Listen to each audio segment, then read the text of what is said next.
Mr. President, First Lady, it's a great honour to be again with you on this very special day. St. Patrick's Day is one of joy and celebration for Irish communities all over the world.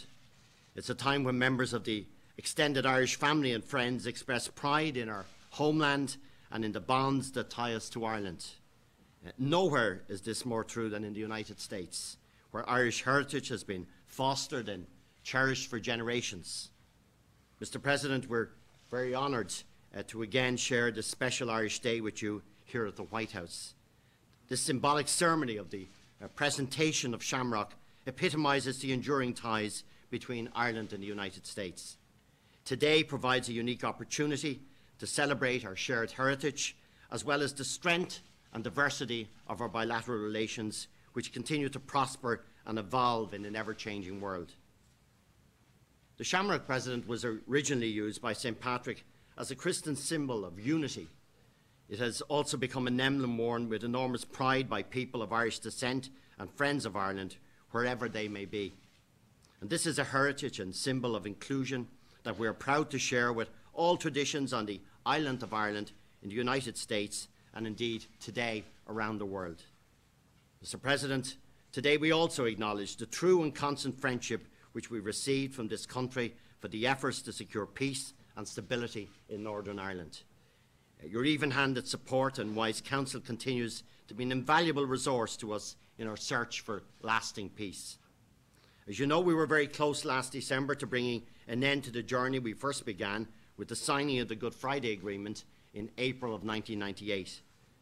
The United States has been with us every step of the way, and I greatly appreciate the work of your administration, of your Special Envoy, Mitchell Rees. Above all, I want to thank you for your personal interventions late last year to encourage the parties to face up to the challenges of peace and partnership and to take the courageous steps required to secure agreement. We've come a long way, President, over the last 7 years, and we've achieved a great deal of progress in Northern Ireland. The Good Friday Agreement has positively transformed the political landscape, but we need to complete the work of achieving lasting peace and political partnership in Northern Ireland. We need to ensure that the agreement's vision of a new beginning to relationships is fully realised and secured for the benefit of this and future generations. That is what the people of Ireland, North and South, voted for in 1998 when they overwhelmingly endorsed the agreement. They did not vote, President, for an armed peace, neither did they vote for a criminal peace. They voted for a democratic peace.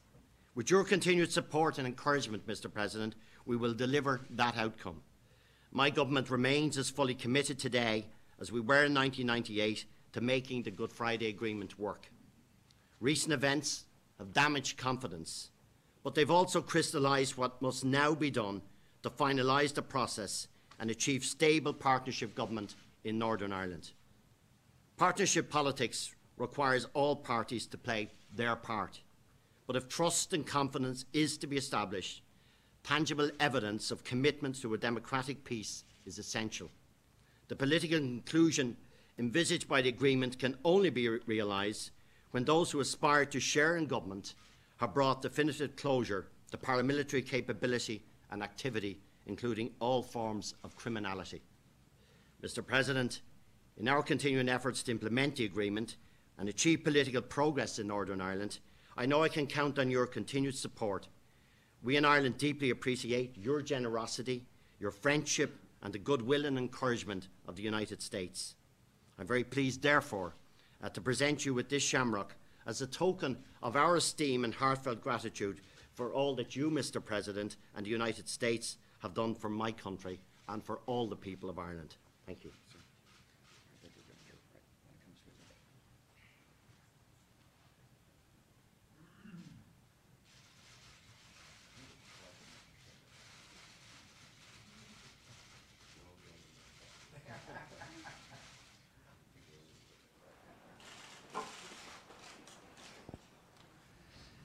Taoiseach, thank you very much, and welcome back to the White House. Laura and I are delighted to continue the tradition of accepting the crystal bowl overflowing with shamrocks. It's a wonderful gift symbolizing Ireland's world-renowned hospitality. Today is a joyous celebration of the deep friendship between the Irish and the American peoples. The histories and bloodlines of our two countries are deeply intertwined. And that is why in cities and towns across our nation, millions of Americans celebrate this feast day of the Apostle of Ireland. St. Patrick used the 3 leaves of the shamrock to illustrate the mystery of the Trinity. Shamrock has also come to represent the unity that people can achieve when they commit themselves to peace and freedom. In America, we have a phrase for that. It's called e pluribus unum, out of many, one. You'll find that on the Great Seal of the United States, which, by the way, was largely designed by Charles Thompson, a native of Derry. The hearts of the Irish burned for freedom, and they brought that love for liberty with them to America. The Irish fought in our nation's War of Independence, and over the past 2 centuries, they devoted their blood and sweat to defending and building America. When terror struck our nation, the Irish were well represented among the firefighters and police officers who sacrificed their lives to save others at the World Trade Center. In our great Irish tradition, Marines preparing to retake the city of Fallujah prepared for battle to the strains of Lieutenant Colonel Paul Sweeney's bagpipes echoing across the Iraqi plains. The Irish have a way of turning adversity into opportunity. About 1 million came to our shore seeking refuge from the great potato famine.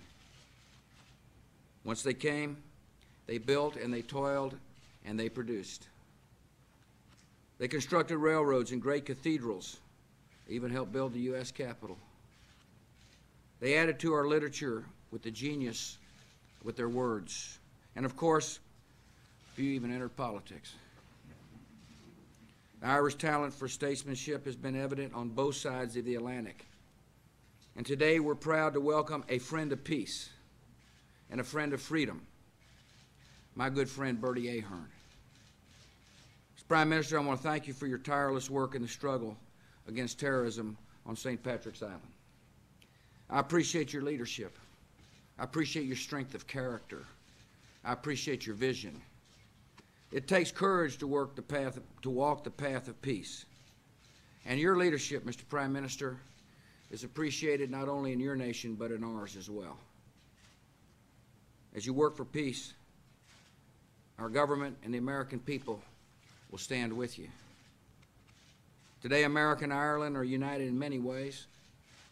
The economies of our two countries are closely tied.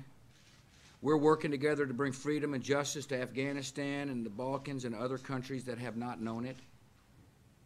We share a common commitment to the values preached by St. Patrick: liberty under God and the dignity of all human persons. Taoiseach, we pay tribute to the role the Irish have played in defending and renewing the ideals that Americans cherish. May our friendship remain steadfast, and may the citizens of both our nations enjoy a happy and blessed St. Patrick's Day. Welcome back. Thank you.